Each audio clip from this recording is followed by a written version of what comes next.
عايز أقولك جملة لو اتقالت بدري كانت وفرت على مؤسسات كتير نزيف سنين.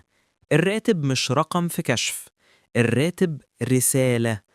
لما المؤسسة تصعد الراتب من غير تقييم داخلي للدور ومن غير تسعير خارجي للسوق، فهي بتلعب لعبة قوة شكلها اقتصاد وباطنها فوضى نفسية. الموظف بيشوف الدنيا كده ببساطة، انت شايف قيمتي قد ايه جواك، والسوق شايف قيمتي قد ايه بره. ولما الإجابتين يبقوا بعاد عن بعض، بلاش تستغرب ليه الناس بتقف عند باب الخروج بدري. تعال نرسم المشهد بصوت عالي. مرشح يدخل مقابلة، تسمعوه كلام حلو عن الفرص والتطوير، وبعدين أول لما نوصل للراتب يحصل أقدم لقطة في الكوكب. رقم من الإدارة عشان الميزانية، ورقم من السوق عشان المهارة، والمرشح نفسه بيتسحب في النص. تفتكروا وافق عشان انبهر؟ ساعات بيوافق وهو عارف إن الرقم أقل، بس عينه على بيئة محترمة وتعامل يليق.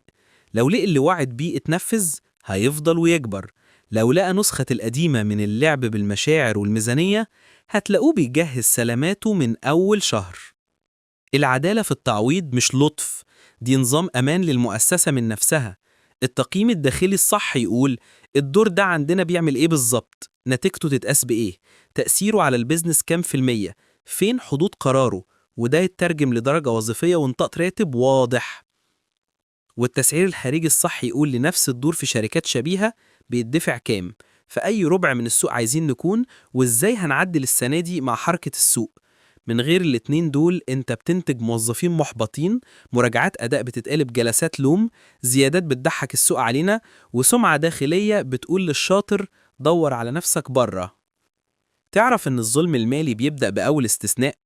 موظف جديد يدخل بأعلى من نطاق الفريق عشان ظرف عاجل، موظف قديم يتجمد رقمه 3 سنين، مدير يدي زيادة بالمزاج مش بالمؤشر، وبعدها نسأل ليه الروح وقعت؟ لأن الرسالة وصلت: إحنا مش شايفين عدلكوا.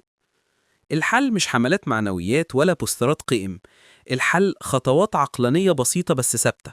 اكتب للناس هم فين ولماذا، اربط العنوان بنطاق راتب حقيقي مش عنوان مشغول.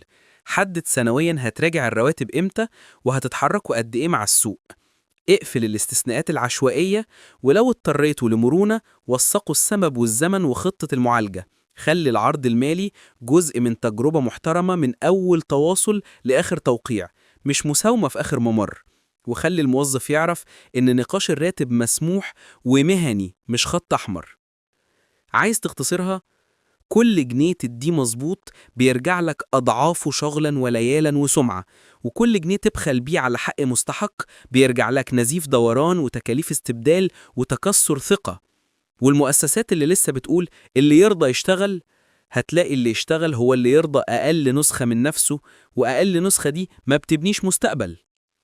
قبل ما تسأل ليه الناس بتقدم استقالات، اسأل نفسك سؤال واحد: هل سعرنا الدور بعدل جوه؟ وهل احترمنا حقيقة السوق بره؟ لو الإجابة مش واضحة، الباب هيبقى واضح. الراتب رسالة، يا إما تقول بيها إحنا شايفينك، يا إما تقول بيها إحنا بنوفر عليك، والرسائل دي ما بتتنسيش. شاركني، أكتر خطأ شفته في تسعير الرواتب كان إيه؟